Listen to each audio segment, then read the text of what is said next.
Good morning বন্ধুরা, কেমন আছো তোমরা সবাই? আশা করছি ভালো আছো আর আমরাও ভালো আছি। এখন বাজে 10টা, আর 10টার সময় দেখো আজকে কোনো রোদ্দুর নেই, ঝিরিঝিরি বৃষ্টি হচ্ছে। এতক্ষণ ভালোই হচ্ছিল বৃষ্টি, আবার এখন একটু ঝিরিঝিরি হচ্ছে।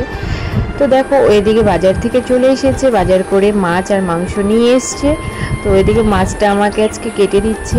আজকে না, ও মাছ প্রায় যখনই নিয়ে আসে তখনই ওই মাছ কাটে। আমি এখনো পর্যন্ত কোনোদিনও মাছ কাটিনি, কাটতে পারি না। আর এদিকে দেখো মিঠি কী করছে দেখি, চলো ঘরে এসে। মিঠি দেখছি শুয়ে রয়েছে, শুয়ে শুয়ে টিভি দেখছে। মিঠি সোনা কি করেছে? সোনা মাথা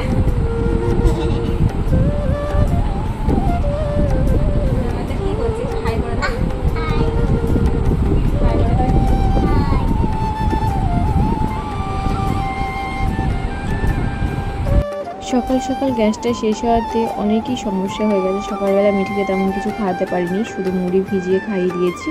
তো আসার সাথে সাথে আমি ভাতটা বসিয়ে দিয়েছিলাম, আর ওইদিকে মাছ কাটতে গেছে। আমি ততক্ষণ এদিকে সবজিগুলো সব গুছিয়ে নেব।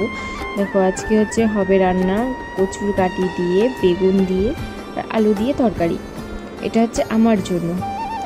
আর সঙ্গে হচ্ছে ঢেলা মাছ। কচুর কাটি আর বেগুন দিয়ে যদি ঢেলা মাছটা করা যায়, দারুণ লাগে খেতে।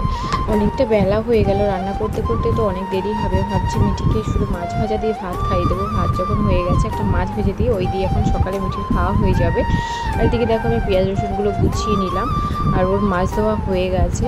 তো দেখো মাছ ধোয়া কমপ্লিট। এই যে ঢেলা মাছ আর চিকেনটা শুধু মিঠি আর মিঠির পাপার জন্য, আমি তো চিকেন খাই না। তো চলো ঝটফট করে রান্নাটা স্টার্ট করি।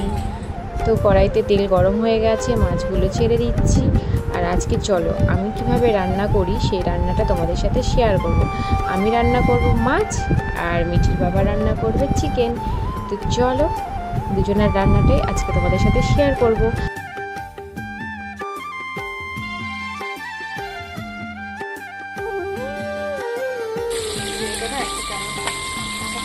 এমন হয়ে গেল কেন বুঝতে পারলাম না।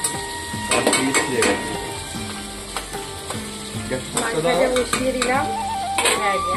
ফার্স্ট করলে তো ছিটবে, ওই জন্য তো একটু গ্যাসে দিলাম মাছগুলো।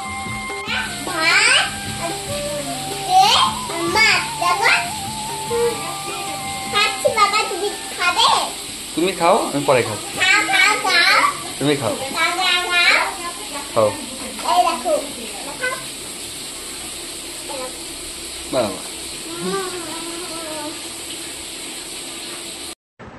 সবজিগুলো কেটে নিলাম মাছ ভাজা হতে হতে। আর এদিকে দেখো মাছ ভাজা হয়েও গেছে।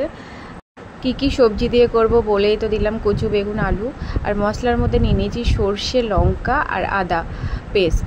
আর গুঁড়ো মশলা দেবো জিরের গুঁড়ো আর লঙ্কার গুঁড়ো। এই কচু বেগুনের তরকারিটা আমি তো ভীষণ পছন্দ করি। মাছ ছাড়াও আমার ভালো লাগে শুধু কচু বেগুনের তরকারি।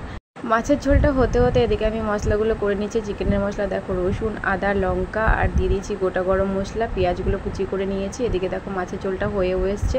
তো মাছের ঝোলটা নামানোর আগে দেখো বৃষ্টি চলে এসছে। আমি এদিকে চলে আসলাম ছাদে। ভাবলাম একবার রান্না করে বাসন টাসন মেজে নিয়ে জামা কাপড়গুলো তুলবো, কিন্তু কি করব, কোনো উপায় নেই। থেকে বৃষ্টি হচ্ছে, আবার রোদ্দুর উঠছে। কতবার দেওয়া যায়, কতবার নাড়া যায়, হাঁপিয়ে গেলাম। একবার তোলো, একবার আবার দাও রোদে। এখন যত রোদ্দুর উঠুক আর দেবো না, এবার ঘরেই মেলে রাখবো, পাখার হাওয়ায় শুকোবে।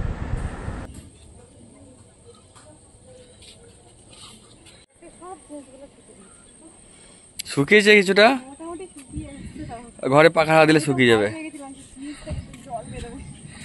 পাখার হাওয়া দিলে শুকিয়ে যাবে। একটুখানি এটা একটু বেশি ভিজা আছে, বাদ বাকি সব শুকিয়ে গেছে মোটামুটি। চলো।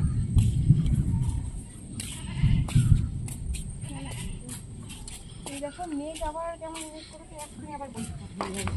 এই বৃষ্টি করে এই রোদ্দুর উঠে ভালো লাগে না। বার করে জামা কাপড় উঠাও।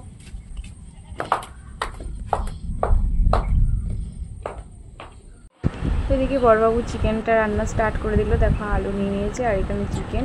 আলুটাকে ভেজে নিচ্ছে প্রেশারে, অল্প করে তেল দিয়ে আগে আলুটা ভেজে নিল। ততক্ষণের দিকে মশলাটা, আলু ভাজা হতে হতে চিকেনের মশলাটা সব মাখিয়ে নিচ্ছে। জিরের গুঁড়ো, লঙ্কার গুঁড়ো, ধনের গুঁড়ো, পেঁয়াজ কুচি, আর দিল আদা রসুন পেস্ট।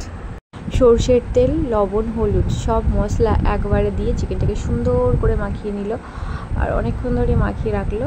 আর হচ্ছে এদিকে দেখো আলু ভাজা হয়ে গেছে। এবার ফোড়ন দিয়ে দিচ্ছে জিরে, লঙ্কা, তেজপাতা। এবার চিকেনটা দিয়ে দিল আর এদিকে দেখো গরম জল বসিয়ে দিয়েছে। তো কিছুক্ষণ চিকেনটা কষিয়ে নিয়ে তারপরে গরম জলটা দিয়ে একবারে তারপর ঢেকে দেবে। আর মিঠি সোনা জানো তো এই প্রেশার কুকারের চিকেনটা করলে মিঠি সোনা খেতে খুব ভালোবাসে। নরম হয় চিকেনটা আর ওর খেতেও খুব ভালো লাগে। কি হয়েছে? খেলনা কি করলাম আমি? খেলনা নিয়ে তোমার খেলনা নিয়েছি? নিইনি না।